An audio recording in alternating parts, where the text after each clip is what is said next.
अस्सलाम वालेकुम नाजरीन, आप देख रहे हैं INN चैनल। मैं हूं शेख अहमद अली। इस न्यूज़ बुलेटिन में आइए नज़र डालते हैं दिन भर की बड़ी खबरों पर।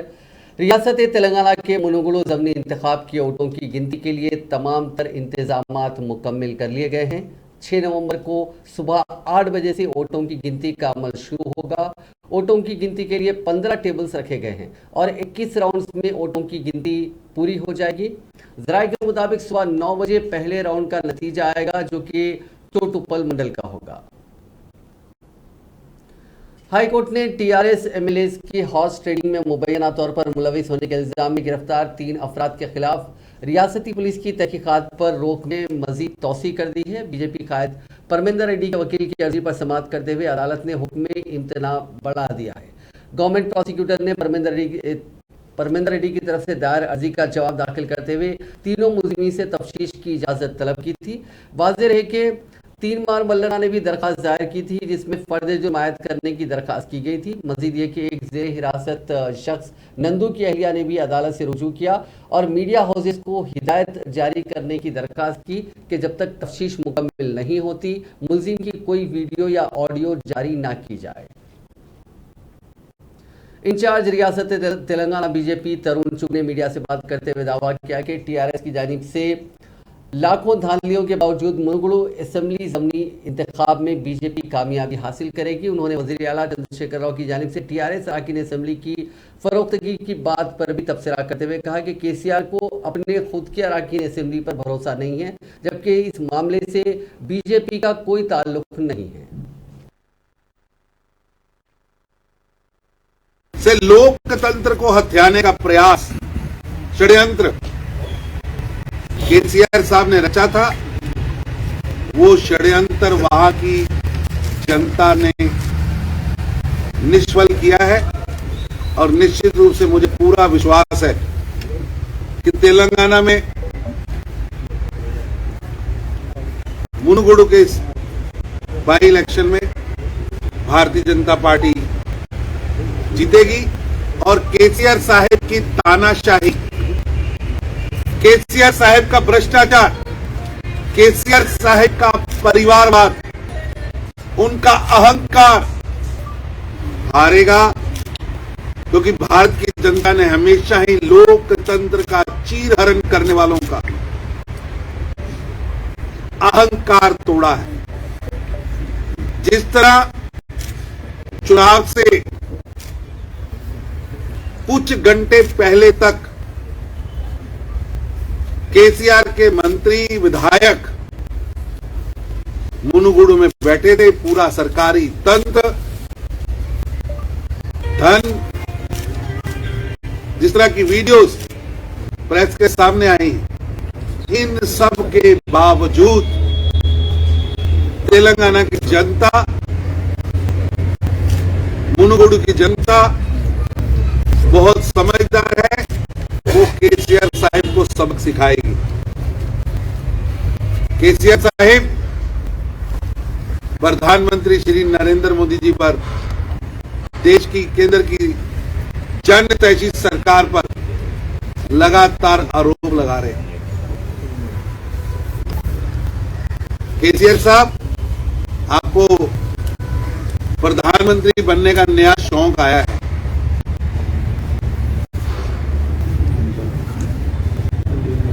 कोई किसी को रोक नहीं सकता, इस शौक को रोक नहीं सकता। पहले भी लगभग 1.5 दर्जन प्रधानमंत्री पद के उम्मीदवार हैं और उन्हें लगता है कि लोकतंत्र को धन से अपहरण किया जा सकता है। ये उनका वहम है। देश की 130 करोड़ जनता प्रधानमंत्री श्री नरेंद्र मोदी जी से असीम प्रेम करती है, असीम प्रेम करती है। मोदी जी ने देश की लड़खड़ाती हुई अर्थव्यवस्था को एक मजबूत, स्थायी मजबूती दी। देश के अंदर गरीबों के जीवन में परिवर्तन लाया। KCR साहब, आप तेलंगाना के विकास की गाथा से लोग मरकजी वजीर सियाहत जी किशन रेड्डी ने आज मीडिया से बात करते हुए वजीर आला चंद्रशेखर राव की प्रेस कॉन्फ्रेंस में बीजेपी पर की जाने वाली तनकीदों का जवाब दिया और कहा कि तेलंगाना में जमहूरियत का कत्ल करने वाले केसीआर आज जमहूरियत की दुहाई दे रहे हैं, जबकि केसीआर खानदान जमहूरी मुल्क और जमहूरी रियासत में बादशाही की तरह हुकूमत करते हुए धरना चौक बर्खास्त किया। उन्होंने कहा कि टीआरएस के एमएलएस को बीजेपी को खरीदने की कोई ज़रूरत नहीं है। टीआरएस के एमएलएस की फिलहाल कोई मार्केट वैल्यू नहीं है। यहाँ तक कि अगर केटीआर खुद भी बीजेपी में शामिल होना चाहें तो उनके लिए भी यहाँ पे कोई जगह नहीं है। ప్రజాస్వామ్య వ్యవస్థల అపాస్యము నియంత్రిత పాలన చేస్తున్నాడు ఆయన ఈ రోజు దేశంలో ప్రజాస్వామ్యం గురించి మాట్లాడతారు. కల్వకుంట కుటుంబము గత 9 సంవత్సరాలుగా ఏ రకమైనటువంటి పాలన చేస్తున్నారో దేశ ప్రజలు తెలంగాణ ప్రజలకు తెలుసు. ప్రజలను కలవకుండా మీరు, ఆఫీస్కు రాకుండా మీరు, చివరకు ధర్నా చౌక్లో ధర్నా చేయకుండా నిషేధం విధిస్తే హైకోర్టుకి వెళ్లి తెలంగాణలో ధర్నాలు చేసుకునేటువంటి అవకాశం, ధర్నా చౌక్లో ధర్నా చేసుకునే అవకాశం ప్రజలు తెచ్చుకున్నారు, తెలంగాణ సమాజం తెచ్చుకుంది. గతంలో ఒకసారి ముఖ్యమంత్రి ఆఫీస్ ఏ రకంగా పనిచేసిందో గత 73-74 సంవత్సరాలు టీఆర్ఎస్ రాకముందు, టీఆర్ఎస్ వచ్చిన తర్వాత ఏ రకంగా పనిచేస్తుందో ఒకసారి ఆత్మ పరిశీలన చేసుకోవాల్సిందిగా తెలంగాణ సమాజాన్ని కోరుతాము.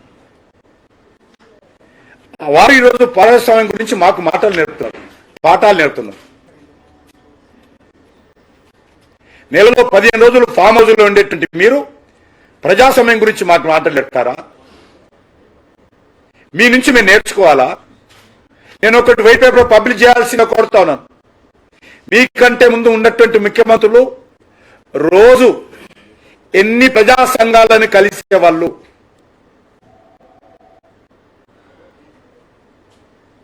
ఎన్ని కార్మిక సంఘాలను కలిసేవాళ్ళు, ఎంతమంది ప్రజాప్రతినిధులను కలిసేవాళ్ళు, సామాన్య ప్రజలు ఏ రకంగా ఇంట్లోకి వెళ్ళి కలిసేటువంటి వాళ్ళు. మీరు వచ్చినటువంటి 9 సంవత్సరాల్లో మీ పల్లకి మోసేవాళ్ళు తప్ప, మీకు బానిసలుగా ఉండేటువంటి వాళ్ళు తప్ప ప్రజాస్వామ్య వ్యవస్థల అపాస్యము. रियासती बीजेपी सदर बंडी संजय कुमार ने आज पेशनगोई की है कि मुनुगुड़ असेंबली हल्के में होने वाले ज़मीनी इंतखाबात में उनकी पार्टी कामयाबी हासिल करेगी।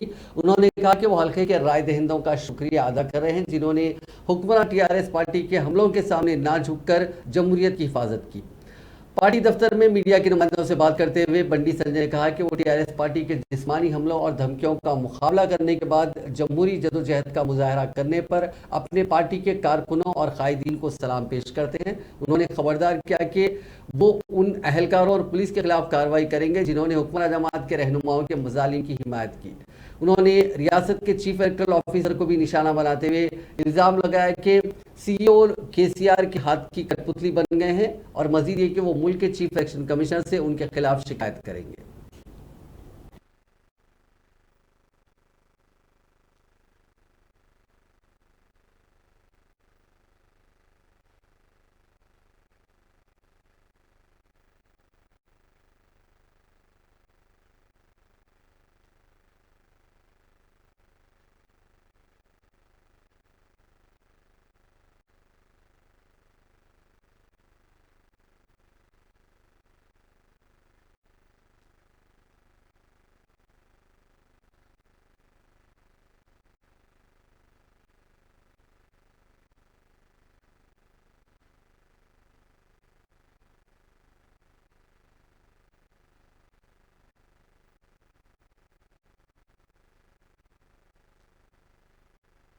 That is a TV survival. ఉరుచుకుంటా 11:30కి ఆనిముత్యం పోలీసు ఫిర్యాదు చేసినట. 11:30కి మార్నింగ్ 11:30 ఫిర్యాదు చేసినట. ఆయన ఫిర్యాదు చేసిన వెంటనే 11:30కి ఆ ఆనిముత్యం ఫిర్యాదు చేసిన వెంటనే 12:30కి పోలీసు చేసేవారికి ఎరిగి ఫామ్ హౌస్ 12:30కి ఫామ్ హౌస్ పోలీసు వాళ్ళు వచ్చి ఆ గ్యాడ్జెట్స్ పెట్టినట్టు ఎలక్ట్రిక్ గ్యాడ్జెట్స్ కెమెరాలు సోఫాలకు ఏమేమి పెట్టాలి ఎవరు ఎట్లా కూర్చోవాలి అన్ని ఫిక్స్ చేసినట్టు ఇప్పుడు 2:30 वज़ीर आला चंद्रशेखर राव की जानिब से दलित कायदीन की मुबैना बेइज्जती की खबरों पर रद्दअमल जाहिर करते हुए रियासती वज़ीर बहबूद कुपला ईश्वर ने अपोजिशन पार्टीज के कायदीन पर जोर दिया कि वो उनके खिलाफ गुमराहकुन प्रोपेगेंडा। प्रेस कॉन्फ्रेंस के दौरान अरकान असेंबली और वुज़रा के लिए अलग अलग सीटें रखी गई थी और वो MLAs के साथ बैठे थे, तो वज़ीर आला ने उन्हें वुज़रा में शामिल होने को कहा। उन्होंने कहा कि अपोजिशन रहनुमा हक़ाइक़ को जाने बगैर झूठे बयान दे रहे हैं। उन्होंने कहा कि पार्टी एक ख़ानदान की तरह है और वज़ीर आला उस ख़ानदान के सरबराह हैं। कुपला ईश्वर ने कहा कि अगर ये मुहिम बंद नहीं की जाएगी तो वो कानूनी कार्रवाई पर गौर करेंगे।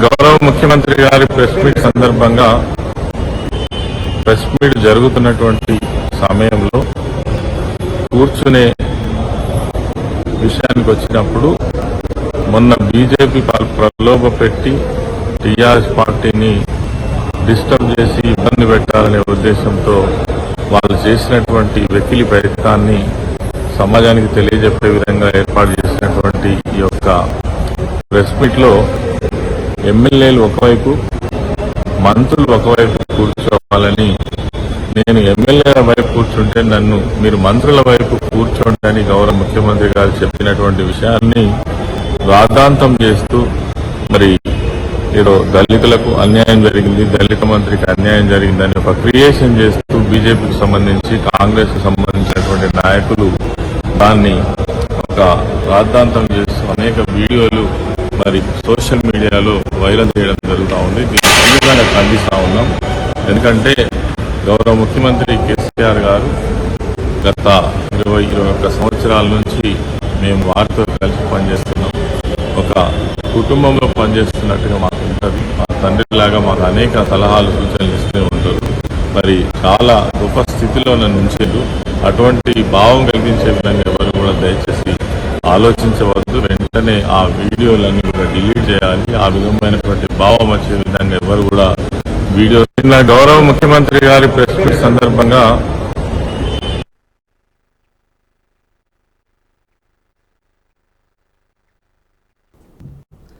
वज़ीर सिविल सप्लाईज गंगुला कमलाकर ने आज कहा कि इससे कोई फर्क नहीं पड़ता कि मरकज अनाज की खरीदारी में कितनी ही रुकावटें खड़ी करे, रियासती हुकूमत किसानों से तमाम पैदावार खरीदेगी।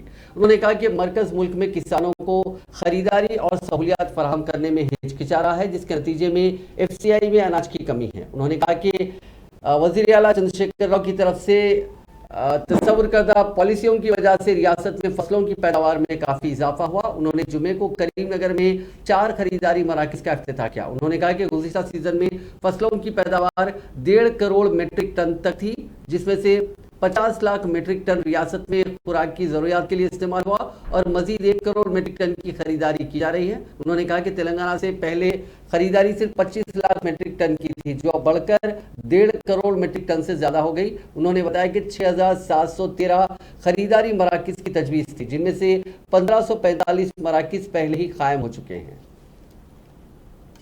कांग्रेस के रुकने पार्लियामेंट कोमट रेड्डी वेंकट रेड्डी ने जुमे को मुतला किया कि उन्होंने 1 नवंबर को AICC की तादीबी कमेटी के जरिए जारी करदा शो कॉज नोटिस का जवाब जमा कराया है।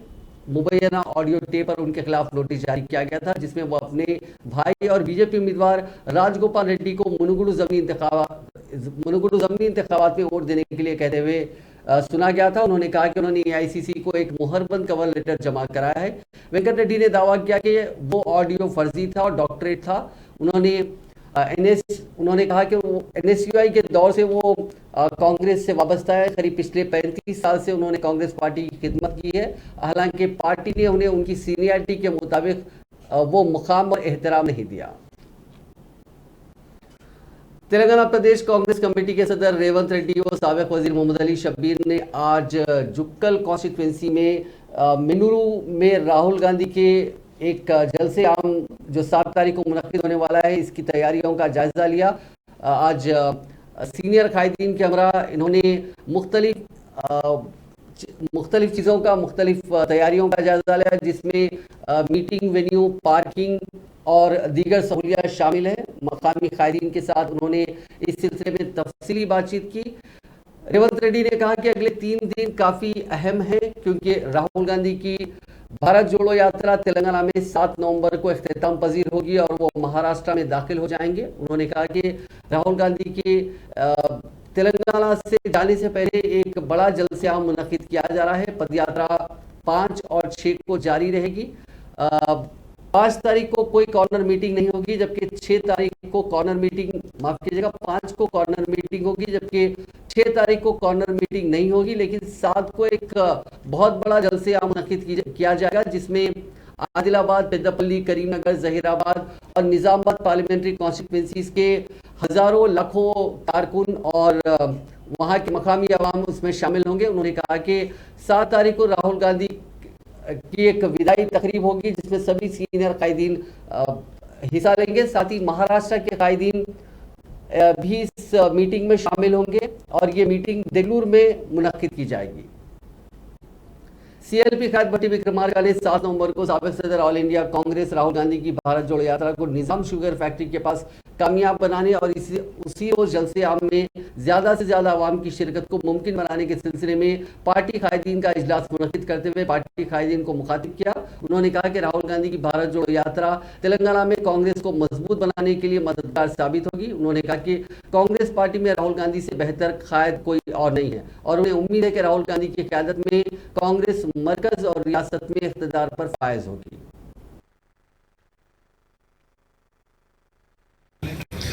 సాధ్యమైనంత మేరకు సంపూర్ణంగా మనం ఎంత శాయశక్తులు చేయగలిగింది ఎంత ఉందో అంత చేసి చూపించడమే పీక్ స్టేజ్ తీసుకొని వెళ్ళాలి. దీన్ని ఆ పీక్ స్టేజ్ తీసుకొని వెళ్ళాలంటే ఇంతకుముందు మిత్రులు చెప్పినట్టు ఈ సభ కేవలం ఈ జిల్లాకి మాత్రమే పరిమితం కాదు.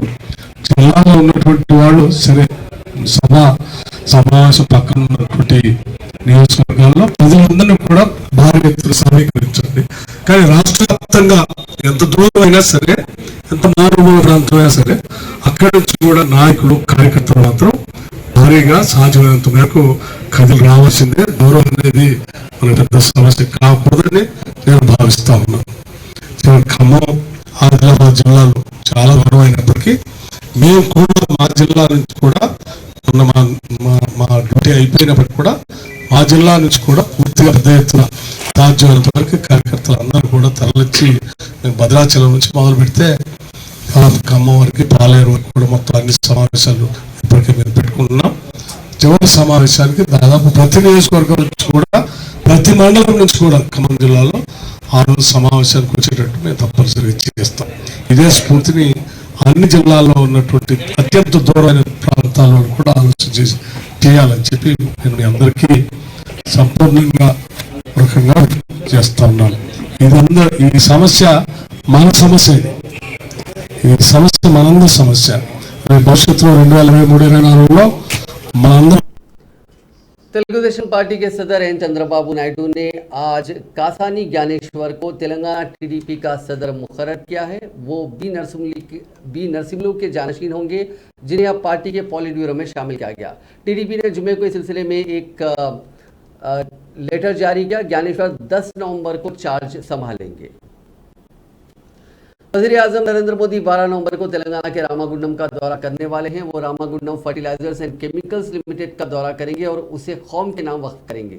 चीफ सेक्रेटरी सोमेश कुमार ने मुख्तलिफ महकमों के सरबराहों के साथ आज एक मीटिंग की और मोदी के दौरे के लिए किए जा रहे इंतजाम का जायजा लिया।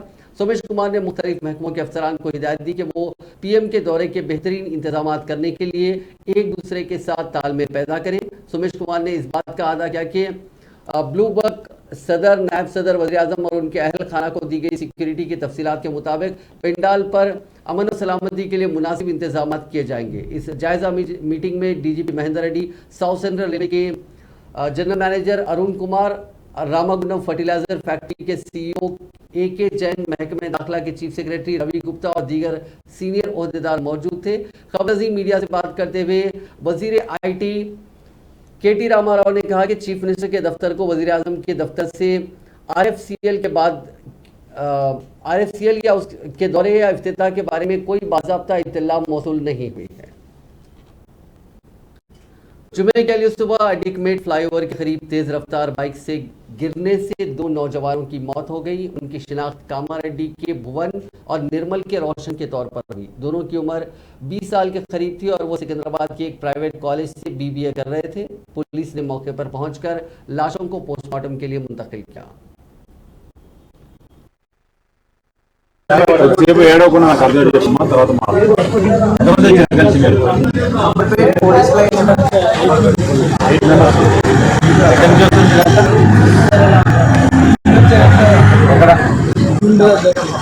ఇక్కడి నుంచి ఇడిపోతారు కదా, ఇక్కడి నుంచి ఎక్కడి నుంచి వస్తారు?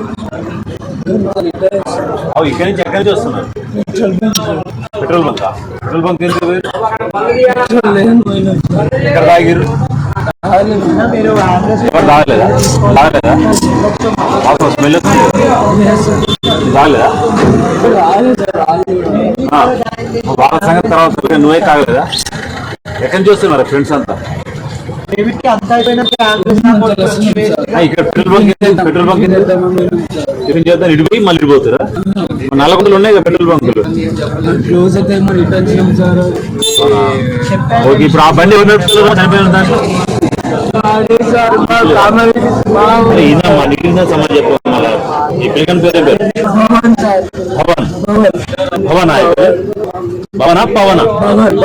పవన్ నడుపుతున్నారు బండి. ఇంకొక ఆయన పేరేం పేరు?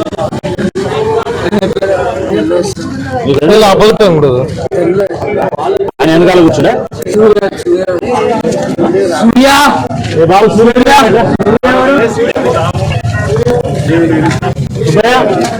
రెండు ఎక్కి వాళ్ళిద్దరు ఊపి తీసుకుంటారు. అది తొందర తీసుకోమని చెప్పారు. ఊపిరి తీసుకున్నప్పటి నుంచి అంబులెన్స్ కాల్ చేస్తే ఎవరు రాలేరు. ఇప్పుడు అంబులెన్స్ వచ్చింది, ఆయన ప్రాణం పోయింది. ఆయన పేరు మీరందరూ ఎక్కడి నుంచి వస్తారు?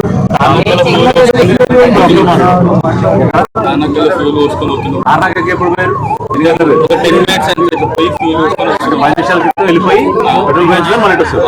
ఎన్ని బండ్లు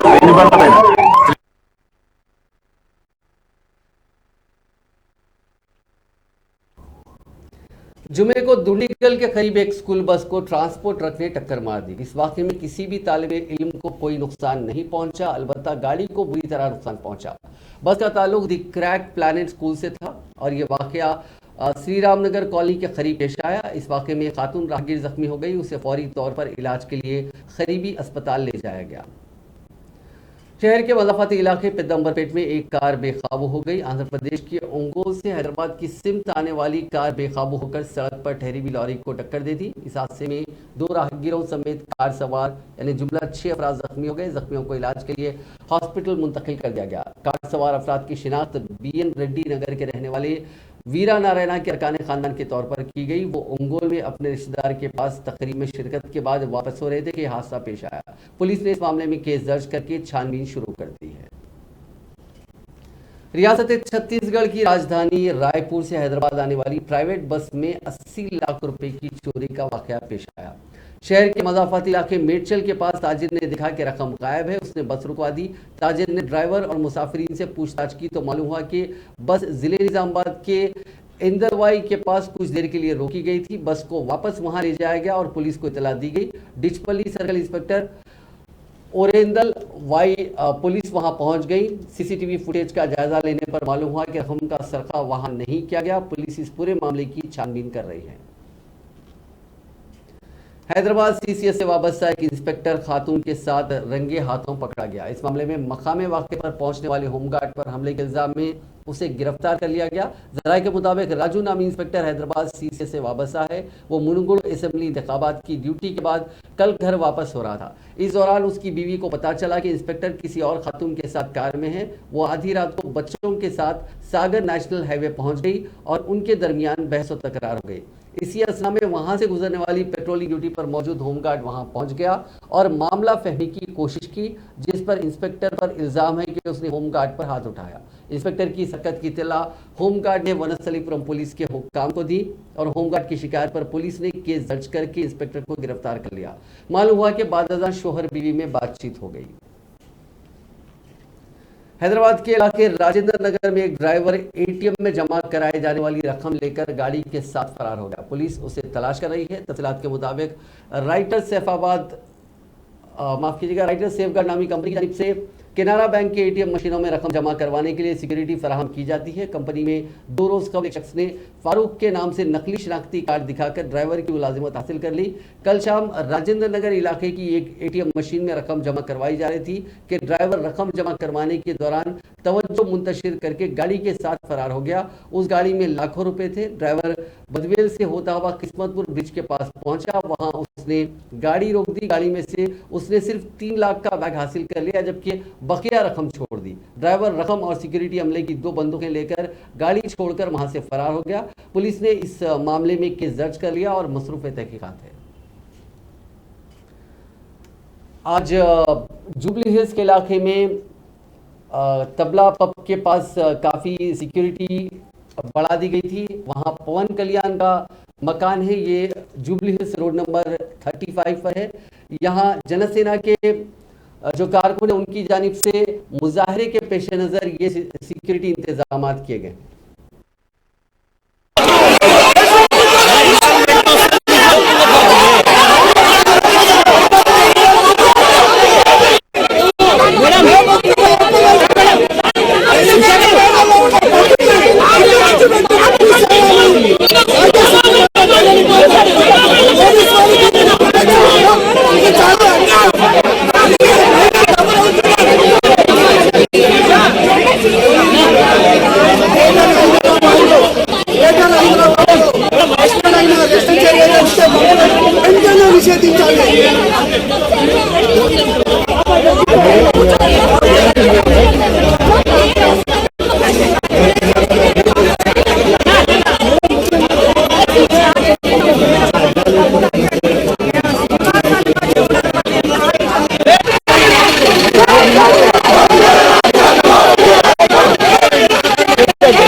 केपीएचबी पुलिस ने आज एक चेन स्नैचर को गिरफ्तार कर लिया। इसकी पहचान यू सागर के तौर पर की गई है। पुलिस ने एक हफ्ता पहले यह मामला पेश आया था। पुलिस ने सीसीटीवी फुटेज की मदद से इस चेन स्नैचर की पहचान की और उसे गिरफ्तार किया था। రోడ్డు కూడా యాక్చువల్గా ఆమె గతంలోనే పోయింది అనుకుంటే అప్పటి నుంచి ఆమె రోడ్డు కూడా వేసుకుంటుంది. ఇతడు నిజమైన బంగారం ఆభరణం। रियासत तेलंगाना के जिले आदिलाबाद एचोड़ा मंडल में नौमौलूद बच्ची को 18,000 रुपए में फरोख्त करने का गैर इंसानी वाकया पेश आया। फौरी मिली इत्तलात के मुताबिक गौड़ी हथनूर मंडल से ताल्लुक रखने वाली यह खातून को 6 बच्चे हैं। हाल ही में उसने एक बेटी को जन्म दिया। खातून पर इल्जाम है कि उसने अपनी नौमौलूद बेटी को एक शख्स को 18,000 रुपए में फरोख्त कर दिया। खातून का कहना है कि परवरिश की सकत ना होने पर मजबूरी के आलम में उसने बेटी को फरोख्त कर दिया। इत्तला मिलते ही पुलिस ने फरोख्त की गई लड़की को बरामद करके हॉस्पिटल मुंतकिल किया और लड़की को खरीदने वाले शख्स को हिरासत में लेकर तफ्तीश शुरू कर दी।